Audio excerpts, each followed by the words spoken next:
Let's be real, this year your iPhone is getting almost nothing new. We've seen the iOS 18 betas, and the so-called features they're bringing are, well, let's just say they're not exactly game-changing. Sure, the redesign was overdue, and a few tweaks here and there are nice, but the big headliner, Apple Intelligence, isn't even on the horizon until spring 2025. Yeah, you heard that right. So if you're grabbing the 16 Pro or updating your 15 Pro, you're basically sticking with the same old phone for the next 6 months. Crossing your fingers that the next update will finally be worth the hype. So Apple has this pattern, right? Announce cool features during their big events, but then those features take a while to actually show up in our hands. So like they give us the hype, but then we have to wait for the actual fun. Remember when they introduced portrait mode with the iPhone 7 Plus? Took a bit over a month to arrive, and even then was still in beta. And it's not like this was a one-time thing. We've seen it with group FaceTime calls in iOS 12, AirPods audio sharing in iOS 13, which by the way is an awesome feature, but hey, why is it still not on Macs? Then there was Pro RAW with the iPhone 12 Pro, and even emergency SOS via satellite with the iPhone 14, which didn't roll out until the end of November after being announced. So yeah, you get the idea. When iOS 18 drops, it won't be the full package right out of the gate. Some features like the smarter Siri or Apple Intelligence might be missing at launch. And let's not forget the new emojis, because let's be real, that's what everyone really cares about, right? But seriously, if you want the complete iOS 18 experience, you might want to hang tight for a few months until everything actually arrives. And waiting has its perks too. You dodge all those annoying issues that always seem to come with fresh iOS updates. If you're rocking the latest iPhones, you might not notice much, but on older models like the XR, XS, or even the iPhone 11, things can get pretty rough. Apps start lagging, crashes become a regular thing. It's not fun. I actually talked about this in another video about the worst iPhones, where I showed how terrible the iPhone 8 was on its latest supported iOS. Trust me, it was painful. And then there's the whole app support mess. Every new iOS update means developers need time to tweak their apps to work smoothly. Some devs are quick, but others take their sweet time. Back when the iPhone 10 launched, a ton of apps didn't work properly and weren't optimized for that new screen size and ratio. While now apps are better at scaling automatically, they still often need an update to run right. Do you really want to be stuck using apps that keep crashing or glitching out? Didn't think so. You know, we gotta give developers some credit. Building an app and keeping it running smoothly is no joke. And when a new OS drops, man, updating everything to make sure it all works seamlessly is a massive task, especially when you're dealing with tons of data. Now, I'm no rookie when it comes to working with data, but when it comes to actually gathering it, especially the stuff that's crucial for my business, I'm not exactly a pro. And that's why I was stoked to find a game changer recently, Data Impulse, the sponsor of today's video. Data Impulse is an amazing service that lets you access over 195 proxy servers around the world. In case you didn't know, proxies are essential for collecting data, which makes them crucial for companies and businesses. Proxy servers provide anonymity on the web, help access geo-restricted content, bypass blocks, and prevent detection. Most importantly, they act like an intermediary between you and your clients. This way, you can do such things as ad verification, SERP tracking, or web scraping. At the same time, proxies from Data Impulse are great for streamlining content delivery, protecting your brand, and even testing the website availability. There's a lot of useful things you can do with Data Impulse. What makes it special for me is its pricing strategy, pay as you go, with no expiration date, $1 per 1 gigabyte of traffic. That's a great deal, and for mobile proxies, only $2 per 1 gigabyte. Add to that discounts on large amounts of traffic. That's a steal, my friends. I'm a tech-savvy person, so for me, being up to date in terms of technology is important, and Data Impulse doesn't disappoint. It supports SOCKS 5 and HTTPS protocols, has a response time of only 1 second, and even lets me check the number of proxies connected per location. At the same time, the support team is totally real, only real people, no bots, ready to assist 24/7. But what really sold Data Impulse to me was the fact that they don't resell proxies of other providers. That's what I call honesty and integrity. As a bonus, I can check all the proxy settings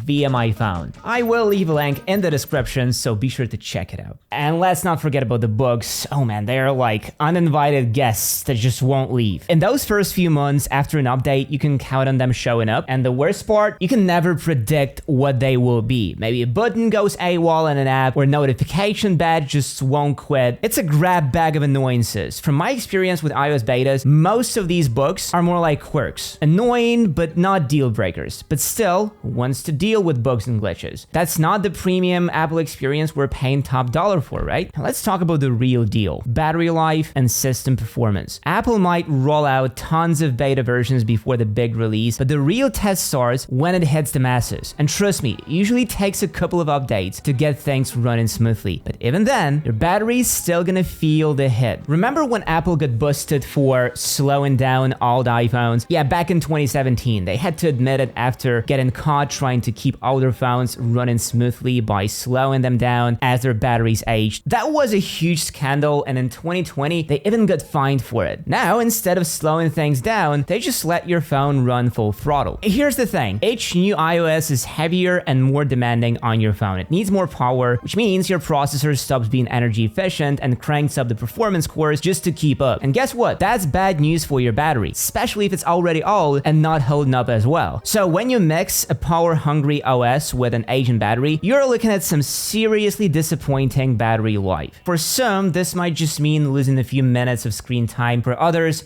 could be hours. And the older your iPhone, the worse it gets. Sure, you could start charging your phone more often, but that's just going to wear out your battery even faster. Or you could replace the battery, but have you checked the prices? It's almost as expensive as buying a new phone. Seriously, try replacing the battery on your iPhone XS at the Apple Store. It might be cheaper to just sell it on eBay and upgrade. So iOS updates, they're like a one-way street. Once you install it, there's no easy way to roll back. Well, almost. To install any version of iOS has to be signed by Apple. Basically, Apple has to approve your request to install that version. Sure, you can download an older iOS file, but unless Apple is still signing that version, you are out of luck. Now, every time a new iOS drops, Apple stops signing the older ones pretty fast. But here's the catch: they don't do it immediately. Usually you've got a couple weeks where you can still downgrade to the previous iOS version if you need to. So if you're thinking about rolling back, make sure you've got a solid backup of your phone first. That will save you a lot of headaches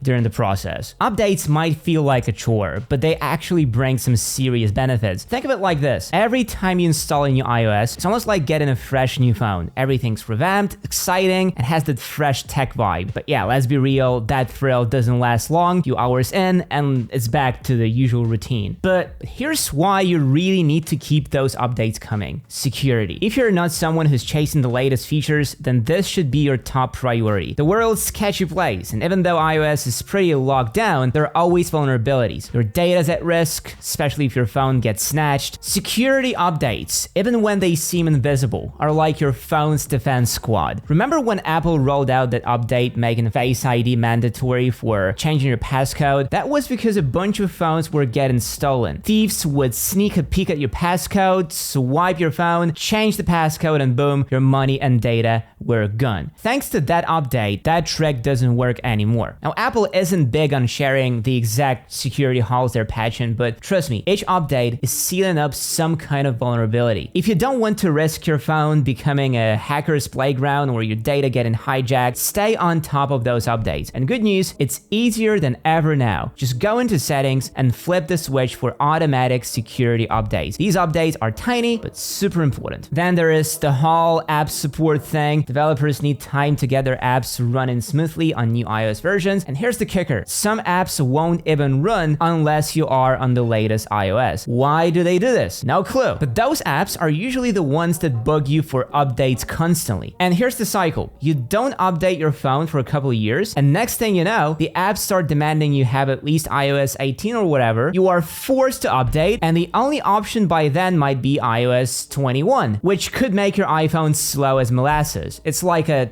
tech trap. So who should update? That's a tough one. My usual rule is if your iPhone is 2 years old, don't update. But you know what? I'm starting to lean towards a 3-year rule because iPhones are just too good now, too powerful. So let's break it down with a tier list. You all know the drill. S tier and A tier for those who can update without a second thought. D tier for those who shouldn't touch with a 10-foot pole. Starting with the iPhone XR. Great phone back in the day, but I'm honestly shocked it's still supporting iOS 18. It's going straight to D tier. Same with the XS, just too old. The batteries are weak and the experience will be pretty miserable. The phone's gonna heat up, the battery life will tank, and everything will feel sluggish. Now, iPhone 11 and 11 Pro, C tier. I wouldn't recommend updating them either. You could if you absolutely had to, but if you can avoid it, just sell the phone and upgrade. The experience is slightly better than the XS, but still not worth it. If you've got the iPhone 12 or 12 Pro, B tier. Update without worries. These iPhones are still plenty powerful, and you shouldn't see any major drop in performance or battery life. But if your battery is already weak, maybe hold off or skip the update. Now,